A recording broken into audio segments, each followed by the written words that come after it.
Hey everyone, welcome to my channel. If you enjoy these videos, don't forget to subscribe. I share content that's easy to follow and worth your time.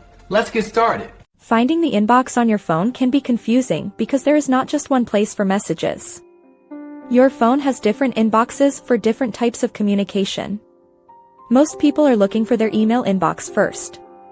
If you have an iPhone, look for a blue icon with a white envelope. This is the Mail app. If you use an Android, look for the Gmail app. It has a red and white envelope logo. Open the app and you will see your list of emails. This is your primary inbox. Next, you might be looking for your text messages. Look for a green or blue speech bubble icon on your home screen. This app is usually called Messages. Tap it to see your texts. Social media apps have their own inboxes too. On Instagram, tap the paper airplane or lightning bolt in the top right corner. On Facebook, you need to download the Messenger app to see your private notes. Some phones also have a notification center.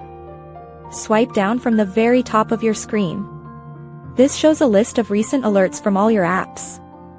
It acts like a temporary inbox for everything new. If you still cannot find what you need, use the search bar. On an iPhone, swipe down on the middle of the home screen.